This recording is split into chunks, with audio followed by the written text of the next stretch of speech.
하나님 감사합니다. 거룩한 주일을 맞아 하나님 앞에 예배드리러 왔습니다. 아버지, 현재 저희 나라는 코로나 때문에 비상사태임에도 불구하고 믿음으로 나온 우리 친구들 하나님 지켜주시고 예배를 받아주시옵소서. 예수님의 이름으로 기도드립니다. 아멘. 할렐루야. 잘 지내셨어요? 너무 반갑습니다.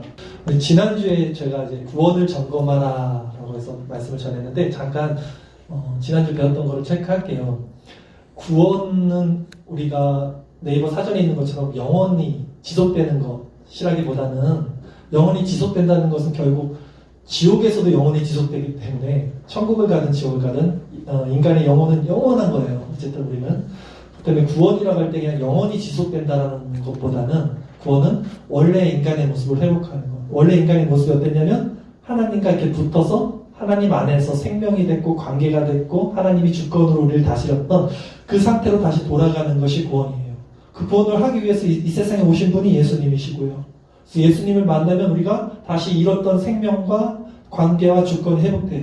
그것을 이루는 곳, 맛보는 곳이 또 교회라고 배웠어요. 그래서 우리의 구원을 점검할 때는 우리 지금 마음, 지금 우리의 상태, 우리 안에 하나님 나라가 있는지, 내가 하나님과 관계가 어떤지를 보면서 구원을 점검해라 이렇게 말씀을 했어요. 오늘은 그러면 그 예수님을 통해서 우리가 구원을 받고 예수님을 통해서 하나님과 관계가 회복되는데 실질적으로 그러면 예수님을 통해서 우리가 어떻게 구원이 회복되는지, 예수님을 통해서 어떻게 구원받는 건지를 오늘 구원론 두 번째 시간으로 말씀을 전할 거예요. 전도사님이 교리 설교하는 것 중에 가장 중요한 설교인 것 같아요. 구원론. 제일 중요한 게 우리 생명에 관한 거잖아요. 우리가 어떻게 구원을 받을 것인지. 모든 것을 다 알았는데 구원을 받지 못하면 결국 꽝이잖아요. 네, 오늘 그 구원의 진수, 핵심에 대해서 설교를 할 거예요. 저는 어렸을 때 시골에 살았는데 마당이 넓었어요. 전사님 집에. 아직도 기억나는 게 포도나무가 있었어요. 전사님 집에. 네. 잘 사는 집이 아니라 시골이었어요. 시골은 원래 그래요. 포도나무가 어떻게 생겼냐면 여러분 본 적 있어요?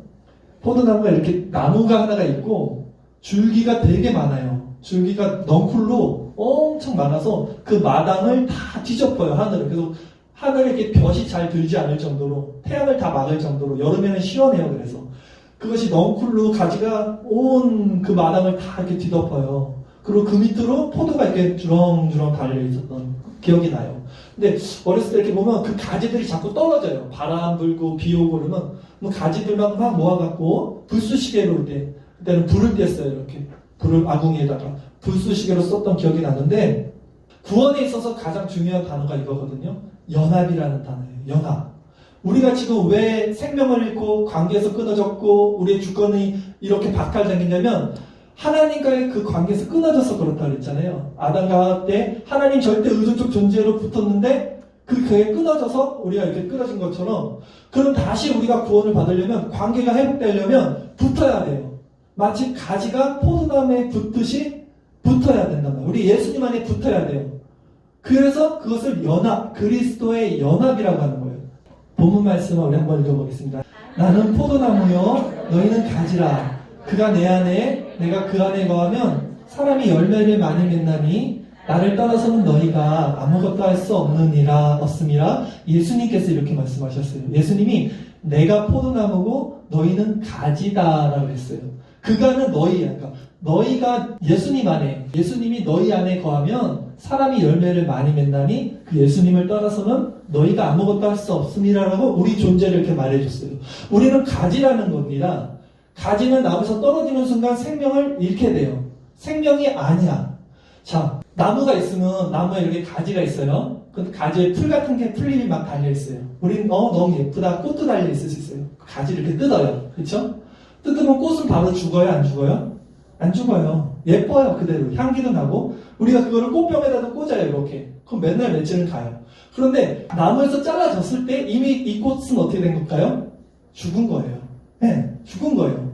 그 생명이 조금은 연장이 되지만 결국은 생명에서 끊어진 존재예요. 우리도 마찬가지예요. 아담과 하와가 하나님이 이거 먹으면 정령 죽을 거야 라고 그랬을 때 그 선악과를 먹자마자 꼴까닥 죽었어요? 안 죽었다 그랬죠? 살았어요. 그 생명은 여전히 살았지만 본질적인 생명, 영혼은 하나님과 끊어진 거란 말이죠. 마찬가지야. 지금도 우리 이렇게 살아있어요. 내가 지금 살아있는 존재라고 생각하는 이유가 뭐냐면 숨을 쉬니까. 내가 지금 숨을 쉬고 있으니까 내가 살았잖아요 라고 말할 수 있어요. 그런데 이것이 영원하냐는 거예요. 여러분 그렇지 않죠? 인생은 유한하고 100세 미만 다 죽어요. 결국 생명에서 끊어진 거예요. 마찬가지인 거야. 가지야. 그래서 제일 중요한 건 뭐냐면 내가 가지라는 걸 알아야 돼. 사람들은 나는 영원히 살 것처럼 생각해. 내가 나무로 생각했고 그래서 내 나무에서 내가 열매를 맺어 막.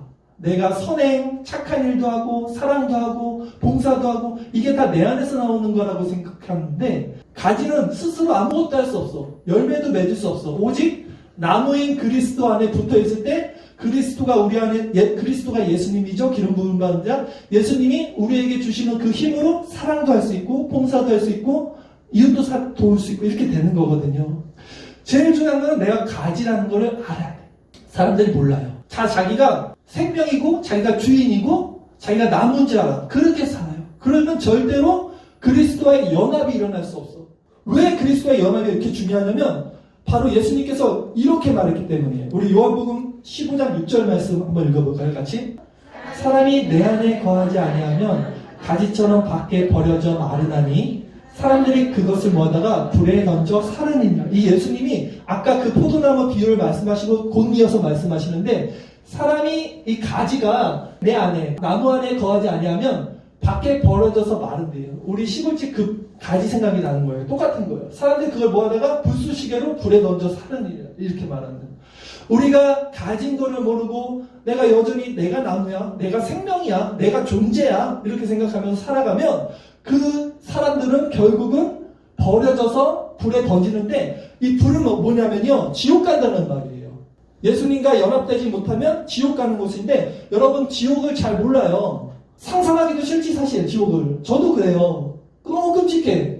근데 성경은 분명히 지옥이 있다고 말하고 지옥이 어떤 곳인지를 또 예수님께서 분명히 말해줘요. 마가복음 9장 48절에서 49절 말씀인데 지옥은 이렇다. 예수님이 말해줘요.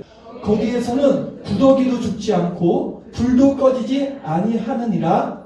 사람마다 불로써 소금 취급함을 받으리라. 제가 새 번역으로 조금 더 여러분 이해하기 쉽게 생동감 있게 전해드릴게요. 지옥에서는 그들을 파먹는 구더기들도 죽지 않고 불도 꺼지지 않는다. 모든 사람이 다 소금에 절이듯 불에 절여질 것이다. 라고 예수님이 말씀하세요. 아주 1초 동안 불에 손 대도 뜨거운데 10초도 아니고 1시간도 아니고 1년도 아니고 10년도 아니고 100년도 아니고 영원히 그 고통 속에 있는 것, 구더기가 파먹는 그 고통 속에 있는 것이 지옥인데 상상이 안 가지만 이것이 실제라는 거예요. 예수님이 말씀하신 거예요. 여러분들 설마 그러겠었는데 혹여나 진짜라고 그러면 어떡할 거냐고요. 그러니까 그리스도의 연합이 얼마나 중요한 거야. 가지가 나무에 붙어있지 않으면 다 이렇게 된다고 예수님이 말씀하신 거예요. 문제는 뭐냐면 그렇구나. 그럼 내가 가지구나. 나는 그리스도라는 나무에 붙어있으면 되겠네? 라고 우리가 생각을 하죠. 근데 그것만으로 그리스도의 연합이 그럼 된 건가? 했을 때 아니라는 게 문제예요. 그렇게 간단하고 쉬운 문제가 아닙니다, 여러분. 내가 가지로서 나무에 붙는다는 것은 내가 가지라는 걸 아는 건 뭐냐면요. 내가 생명이 아니라는 것을 인정하는 거야. 내가 존재가 아니라는 것을 인정하는 거야. 근데 사람은 그걸 인정을 못해. 내가 어떻게 존재가 아니지? 내가 어떻게 생명이 아니지? 자기 자아가 있기 때문에 인정을 못해요. 그리고 열심히 자기가 나무인 척하고 하나님 일을 할 수 있어요. 봉사도 하고 동행자 설교도 하고 모든 것을 다 할 수 있어요. 그런데 그러다가 심판날 딱 하나님 앞에 가는데 하나님이 이러시는 거야. 나 너 모르겠는데 하나님을 열심히 한 사람이 있어요. 설교도 하고 기적도 행했어요. 권능을 행했어요. 병자를 고쳤어요. 평생 동안 그렇게 훌륭한 목사로서 사람들에게 칭송받은 사람이었어요. 근데 심판날 하나님 앞에 갔는데 나 너 모르겠는데 하나님이 그러신 거예요. 하나님 왜 저를 몰라요? 제가 이런 일 주의 종으로서 평생을 하나님께 헌신했는데요. 아니야 불법을 행하는 자는 여기서 떠나라. 나더러 주여 주여 하는 자마다 천국 가는 건 아니야 라고 말씀이 있어요. 우리 같이 읽어볼까요? 마태복음 7장 21절에서 23절까지 말씀인데요. 나더러 주여 주여 하는 자마다 다 천국에 들어갈 것이. 이게 예수님이 하신 말씀이에요 지금. 다만 하늘에 계신 내 아버지의 뜻대로 행하는 자라야 들어가리라. 잠깐만. 나더러 주여 주여 하는 자마다가 누구냐면 교회 다니는 사람 얘기하는 거예요. 교회 다니지 않으면 다 주여 주여 안 하죠. 자, 22절. 그날에는 마지막 심판날 많은 사람이라 그래요. 적은 사람이 아니라 많은 사람이 이렇다는 거예요. 나더러 이르되 주여 주여 같이 읽읍시다. 우리가 주의 이름으로 선지자 노릇하며 주의 이름으로 귀신을 쫓아내며 주의 이름으로 많은 권능을 행하지 아니하였나이까 하리니. 그렇죠? 어떤 목사님이 있어갖고 그 권능을 행했어요. 내가 주의 이름으로 했습니다. 주의 이름으로 이렇게 했습니다. 라고 하리니 23절. 그때에 내가 그들에게 밝히 말하되 내가 너희를 도무지 알지 못하니 불법을 행하는 자들아 내게서 떠나가라 하시니라. 이게 도대체 무슨 말씀이에요? 이들은 분명히 주의 이름으로 권능을 행하고 기적을 행하고 병자를 고쳤는데 불법을 행하는 자 나는 너를 모른다고 예수님이 심판날 그런다는 거예요. 왜 그러냐면 이들은 스스로가 가진 것을 인정을 못했던 거야. 주님 안에 있지 않았던 거예요. 이렇게 사역자들도 만약에 이런 상황이 된다면 그날에 많은 사람들이야. 많은 사람들 수많은 사람들이 심판받는다는 거야. 설교를 전했으면서도 권능을 행했으면서도 그 사역자들도 이러면 우리 같은 사람들이야 또 더 어떻게 했냐는 거예요. 마지막 날. 그리스도의 연합이 그러면 뭐냐 말씀을 드릴게요. 가지가 나무에 붙는다는 의미가 뭔지를 잘 들어보세요. 어렵지만 단계가 있어요. 첫 번째는 뭐가 있어야 되냐면 무조건 말씀의 빛을 받아야 돼요. 어려운 말로 말씀의 조명을 받는다 그래요. 빛이 오면 어둠은 드러납니다. 빛은 말씀입니다. 말씀을 받아야 돼요. 이렇게. 지금 말씀을 듣는 거잖아요. 성경을 보거나 묵상하거나 설교를 듣는 것은 다 말씀을 듣는 것입니다. 그러니까 여러분 우선은 너무 잘 온 거야 지금. 이렇게. 말씀을 듣지 않으면 아예 이런 기회가 없어요. 지금 말씀을 들었습니다. 말씀을 들은 것이 첫 번째 단계예요. 우리가 그리스도의 연합으로 가는 1단계 성공했어. 아주 잘한 거야. 5단계까지 있어요. 1단계 성공했어. 두 번째는 뭐냐면 말씀이 오면 내가 어둠이구나가 드러나야 돼. 2단계가. 2단계부터는 많은 사람이 안 되는 것 같아. 어둠이 드러난다는 게 뭔지를. 빛이 오는 것은 말씀이 오는 거예요. 말씀은 율법이라 그래요. 율법이 오면 죄가 드러나야 돼요. 어둠이 드러나야 돼요. 로마서 7장 7절 말씀인데요. 이거 한번 잘 읽어봅시다. 우리 중요한 말씀이에요. 바울이 이렇게 말해요. 로마서 7장 7절. 그런즉 우리가 무슨 말을 하리요? 율법이 죄냐? 그럴 수 없느니라. 율법으로 말미암지 않고는 내가 죄를 알지 못하였으니 곧 율법이 탐내지 말라 하지 아니하였더라면 내가 탐심을 알지 못해. 어려운 말이에요. 잘 들어보세요. 이게 바울이 하는 말인데 성경의 66권 중에서 성경의 주제가 복음입니다. 복음, 복된 소식, 예수 그리스도로 구원 얻는 것. 그 중에 복음 중에 복음, 가장 중요한 성경은 로마서라 그래요. 그 로마서 중에서도 다이아몬드, 핵심인 장이 6장, 7장, 8장이에요. 아주 진수가 있어요. 이 내용이 되게 중요한 거예요.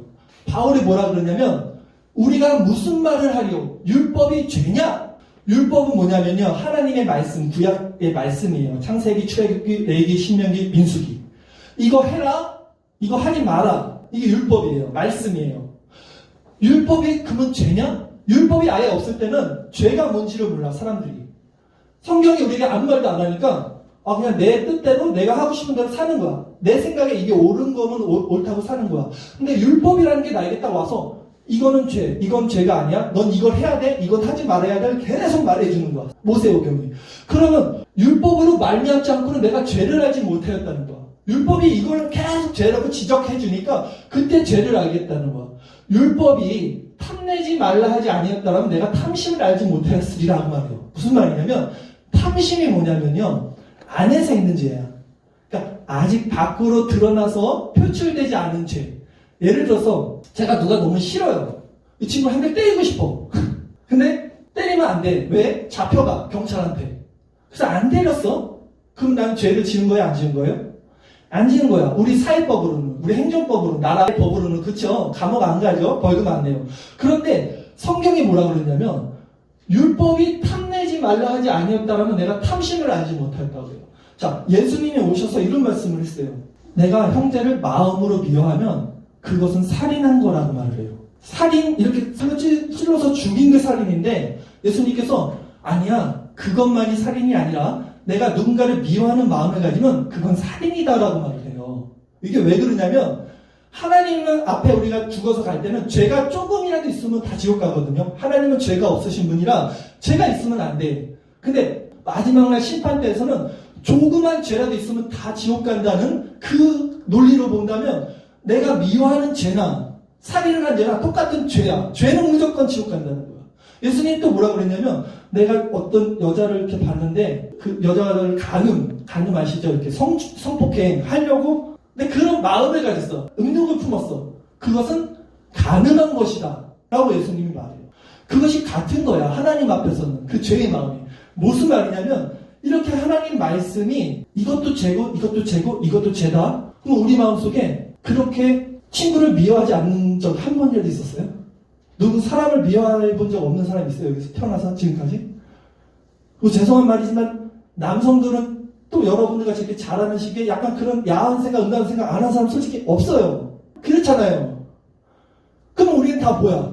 다 살인한 거고? 다 성폭행자야? 율법의 기능이 그거라는 거예요.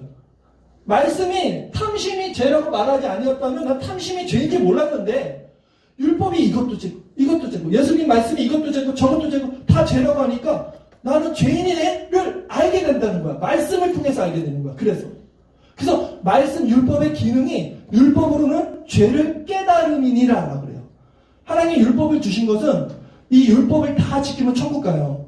그래서 유대인들은 율법을 다 지키는 거야. 일주일에도 3번씩 2번씩 금식하고 주일날은 막 몇 번은 걷지도 않고 율법에서 말하는 걸 다 지켜서 난 율법을 지킴으로 난 천국 가야지를 간 사람들이 바리새인들, 유대인들이었어요.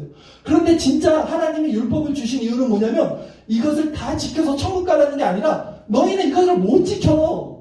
너희는 이것을 못 지키는다는 것을 알아야 돼라고 해서 율법을 주신 거라니까.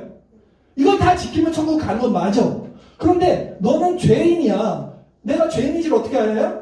율법으로서 알게 된다는 거니까. 너 이거 지켜봐. 그거 지키면 구원 줄게. 근데 이거 못 지키잖아. 어떻게 마음으로 지은 것도 살인인데 너 그러면 어떻게 그것까지 지키니? 우리 마음은 다 불패했는데. 율법이 와서 우리에게 이것을 알려준다는 거예요. 네가 죄인이구나. 그러면 로마서 7장 21절 이 단계가 넘어가요. 가장 중요한 단계예요. 바울이 고백합니다. 내가 한 법을 깨달았느니 곧 선을 행하기 원하는 나에게 악이 함께 있는 것이로다. 내 속사람으로는 하나님의 법을 즐거워하네. 내 지체 속에서 한 다른 법이 내 마음의 법과 싸워 내 지체 속에 있는 죄의 법으로 나를 사로잡는 것을 보는도다. 오라 나는 공관자로다. 이 사망의 몸에서 누가 나를 건져내랴. 이게 바울이 뭐라고 얘기한 거냐면 율법에 오니까 내가 죄인인 걸 깨달았어. 근데 나는 죄를 짓고 싶지 않아. 왜? 난 하나님 안에 있으니까. 나는 음란한 생각하고 싶지 않아. 난 친구를 미워하기 싫어. 그래서 나는 그렇게 살려고 노력을 해. 이게 싸워 내 마음속에서. 그러므로 내가 한 가지 법을 깨달았어. 바울이 이 로마서 7장을 언제 쓴 거냐면 바울이와 신약 27권 중에 13권을 쓴 사람. 진짜 신약에서 유명한 최고의 그 사람이에요. 그 사람이 죽기 전에 쓴 거예요. 로마서 거의 말년에. 그러니까 그 사람이 모든 신앙을 다 섭렵하고 마지막에 쓴 거라고. 유언식으로 로마서를. 근데 그분이 평생 어떻게 선하게 살았는데 그분이 진짜 악하게 산 분이 아니라 평생 선하게 살았던 분이 자기 안에 있는 죄를 발견한 거야. 그리고 이렇게 말하는데 내가 한 법을 깨달았노니 선을 행하기 원하는 나에게. 나는 착하게 살고 싶은데 악이 함께 있는 것을 항상 보는 거야. 내 속사람으로는 하나님의 법을 즐거워요. 그래서 나는 정말 하나님의 사람으로 이분은 진짜 하나님을 만난 거예요. 지금 진짜 만났어요. 하나님을 알았어요. 그래서 나는 정말 착하게 살고 싶어. 그런데 23절 내 지체 속에 한 다른 법이 있어. 이게 내 마음의 법과 내가 진짜 속사람이 원하는 거, 내가 하나님 뜻대로 살고 싶은 거, 이것과 싸워서 내 지체 속에 있는 죄의 법, 다른 법으로 나를 뭐라 그래요? 사로잡는 거죠. 내 마음에 두 가지 법이 있어요. 하나님의 법과 육체의 법. 그런데 내 지체 속에 있는 이 나쁜 법이 나를 자꾸 이겨. 나를 자꾸 사로잡아. 착하게 살고 싶은데 착하게 살 수 없게 만드는 이것이 있다는 거예요. 이 단계까지 떨어져야 돼요. 이거를 봐야 돼요. 내 안에 죄가 어떻게 움직이는지. 내 안에 착한 마음이 있고 나쁜 마음이 있는데 이 나쁜 마음이 나를 이 착한 내 속사람을 어떻게 지금 사로잡고 있는지를 봐야 돼요. 이걸 보게 되면 어떤 탄식이 일어나냐면요. 이 탄식이 일어날 수밖에 없어요. 오라 나는 공고한 사람이로다. 이 사망의 몸에서 누가 나를 건져내리요. 이거는 절망이에요. 절망. 바울이 지금 그 위대한 신학자가 노년에 이 절망을 한 거예요. 나는 비참해. 나는 죽었어. 난 망했어. 이 사망의 몸에서 누가 나를 건져내요? 이 사람이 나쁘게 산 사람이 아니라고요. 그러면서도 말씀의 율법으로 자기 빛으로 자기 어둠을 들여다보다 보니까 자기 안에 그 추악했던 게 계속 드러나는 거야. 도저히 선하게 살 수 없다는 것을 알게 된 거야. 나는 하나님을 따라가고 싶은데 따라갈 수도 없게 되는 거야. 이걸 깨달은 고백이야. 탄식하는 거야. 여기까지 가야 돼요. 인간은 이 단계까지 정말 밑바닥까지 떨어지지 않으면 절대로 누구도 아무도 그리스도를 안 잡아요. 십자가를 붙잡지 않아요. 십자가가 뭔지를 몰라요. 십자가의 의미가 뭔지를 아무도 알 수 없어. 그냥 우리가 피상적, 그러니까 이렇게 가르쳐서 아는 거 있죠? 아, 십자가를 믿으면 구원받겠구나. 이렇게 아는데, 그게 그리스도의 연합이 아니라, 내 죄가 저 바닥까지 떨어져야지. 그래서 내가 이제 살 의지가 없어. 난 죽었네. 까지 가야 돼. 바울이 그것까지 간 거야. 그때 하늘을 바라보니, 내가 살 길, 오직 길이요 생명이요 진리는 그래서 그리스도 아버지께로 갈 수 있는 길은 예수님밖에 없구나. 예수님에서 그래서 나를 위해서 십자가에서 죽으셨고 죽음이잖아요. 십자가가. 그 내가 죽어야 될 십자가가 저기 있구나. 그 예수님이 그걸 지어서 나를 살렸구나. 그래서 그 십자가를 덥석 붙잖아요. 근데 더 중요한 건 뭡니까? 이 십자가를 잡는다는 건 뭐냐면 내가 그리스도와 함께 그 십자가에서 죽었다는 거예요. 많은 사람들이 아, 예수님이 나를 위해서 십자가에서 죽었네. 나 그거 믿어요. 구원 받아요. 여기까지 가야 돼. 근데 진짜 복음은 뭐냐면 내 죄를 본 사람이 그 예수가 죽은 십자가에서 내가 같이 죽는 거야. 그러니까 그리스도가 나를 위해서 죽으셨다는 것은 내가 그 그리스도와 함께 십자가에서 죽으셨다는 거야. 갈라디아서 2장 20절. 전선생 카톡에 있는 거예요. 전선생이 가장 좋아하는 성경 구절이에요. 내가 그리스도와 함께 십자가에 못 박혔네. 이게 바울이 하는 고백입니다. 그런즉 이제는 내가 사는 것이 아니요 오직 내 안에 그리스도께서 사시는 것이다. 이제 내가 육체 가운데 사는 것은 나를 사랑하사 나를 위하여 자기 자신을 버리신 하나님의 아들을 믿는 믿음 안에서 바울이 고백하는데요. 내가 그리스도와 함께 십자가에 못 박혔다고요. 바울은 그리스도 예수님과 십자가에 못 박히지 않았어요. 예수님 죽고 나중에 사역한 게 바울이에요. 근데 왜 바울은 예수님과 자기가 함께 십자가에 못 박혔냐는 거예요. 바울은 본 거잖아요. 자기의 죄성. 오라 나는 공고한 자로다. 이 사망의 몸에서 누가 나를 건져내랴. 내가 그리스도와 함께 십자가에 못 박혔다는 거. 이제는 내가 사는 것이 아니요 내 안에 그리스도. 이게 뭐예요? 가지라는 거야.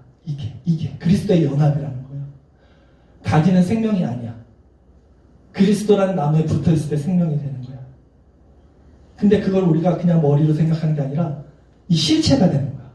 이걸 누가 알게 해주냐고 도대체. 말씀을 이렇게 들으면 다 이해할까요? 아니에요. 성령께서 해주셔야 돼요. 성령이 오셔서 죄에 대해서, 죄가 뭔지, 의에 대해서, 심판에 대해서 가르쳐 준다고 해요. 성령이 아니면 이렇게 들어서 알 수 있는 게 아니야, 이런 거. 성령이 우리 마음속에서 알려주는 거예요.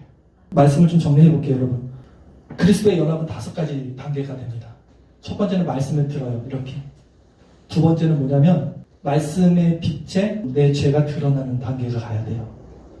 세 번째는 말씀이 나를 계속 이렇게 찔러요. 그럼 내가 정말 죽은 자가 될 정도로 아주 절망 가운데로 떨어질 수밖에 없어요. 인간은.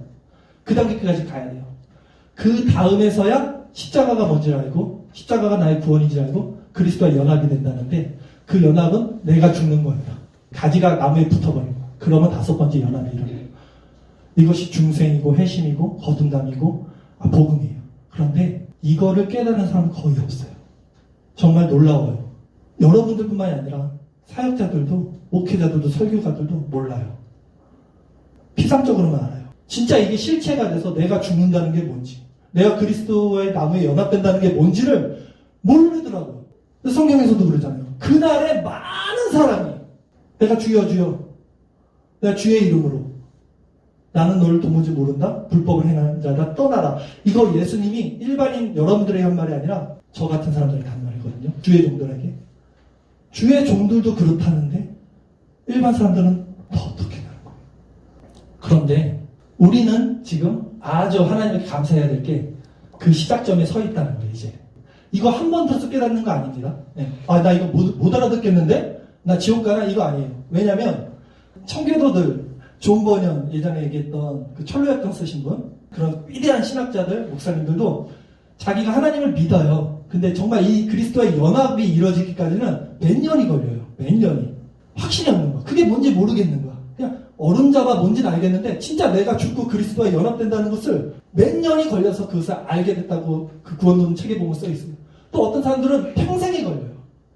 또 어떤 사람들은 한순간 일어나요. 이게 급작스럽게. 다 달라요. 충생과 회심이 일어나는 그거. 그러니까 몰라요. 중요한 거는 우리가 지금 그 시작점에 섰다는 거예요. 말씀을 들었으니까 이제. 아, 이런 거가 있구나. 내가 가지라는 걸 알아야겠구나. 내가 생명이 아니라는 걸 말씀을 통해서 계속 받아야겠구나. 내가 연합으로 가야겠구나. 이 마음이 생긴다면 이런 거 성령이 주시는 마음이에요. 그 성령을 더 의지하게 될 수밖에 없어요. 그래서 가지가 나무에 붙어야지 생명이 되잖아요. 근데 떨어진 가지가 나무에 스스로 붙을 수가 없는 거야. 가지니까. 얘를 누가 붙이냐면요. 포도나무와 그 가지에 비유해서 보면 예수님이 이렇게 말해요. 내 아버지는 농부라 라는 말을 해요. 그러니까 나는 포도나무고 내 아버지 하나님은 농부라. 농부에게는 능력이 있다고 해요. 가지를 접붙이는 능력. 나를 하나님께서 그리스도라는 나무에 접붙여주는 거예요. 이렇게. 그걸 구원이라 해. 그래서 구원은 선물이라 그러고 은혜의 선물이라 그러고 구원의 주체는 나한테는 없어. 무슨 말이냐면 내가 구원받아야지. 내가 전전에 이 말씀 막 연구하고 공부하고 해서 구원받아야지 아니라 성령께서 그냥 택한 백성, 하나님의 백성들은 그 하나님께서 그냥 접붙여 주시는 거예요. 그게 일어나는 거예요. 그 시작점에 있어요. 그러니까 이런 말씀을 들으면 하나님의 택한 백성들에게는 어떤 변화가 일어나냐면 상한 심령이 생겨요. 상한 심령. 상한 마음. 말씀을 들을 때 내 마음이 부패된 마음이 상한 마음이 이렇게 들어. 이렇게. 아, 난 죄인이네? 이런 마음이 들어요. 근데 구원받지 못한 사람은 절대 그런 마음이 안 들어. 들을 수가 없어. 전도사님의 누나가 한 명 있는데 교육 쪽에서 일해요. 공무원이야. 근데 내가 이런 말을 누나한테 하면 우리 누나가 너 절대 교회 가서 애들한테 그런 소리 하지 말래. 절대 하지 말래. 왜? 야, 이제 정체성이 자라고 커가는 애들한테 너 죄인이야. 너 죽어야 돼. 너 생명이 아니야. 절대 안 된대, 애들한테. 저희 누나가 어렸을 때부터 저랑 교회 다니고 같이 울고불고 하면서 신앙생활 해서 지금도 신앙생활 해요. 그렇게 신앙생활 해요, 그냥 그분들은. 그렇게. 자기 인본주의, 자기 의로 평생을 그렇게 그냥 살아. 자기가 착한 일 많이 해요. 우리가 너무 착해요. 근데 구원과는 틀려요. 그것이 구원받는 게 아니야. 모르는 거야. 상한 심령이 뭔지 모르는 거예요. 오늘 분위기도 이런데 또 더 이런 얘기를 전해갖고 뭐 어떻게 될지 모르겠지만 어떤 말씀을 전했으니까 여러분 성령께서 여러분 마음을 다 위로해 주시고 만져주시고 좋은 길로 인도해 주시기를 바라겠습니다. 우리 잠깐 제가 기도할게요. 하나님 감사합니다. 하나님 먼저 우리 마음이 상한 심령이 되게 도와주시옵소서. 내가 나무로서 내가 생명이라고 생각하지 않고 내가 정말 하나님 없이는 살 수 없는 그런 죄인이라는 그런 마음이 될 수 있도록 말씀으로 계속 우리를 비춰주시옵소서. 그래서 오직 그리스도라는 나무에 내가 접붙임 당해서 은혜로 말미암아 구원 얻을 수 있도록 우리를 긍휼히 여겨 주시옵소서. 예수님의 이름으로 기도합니다.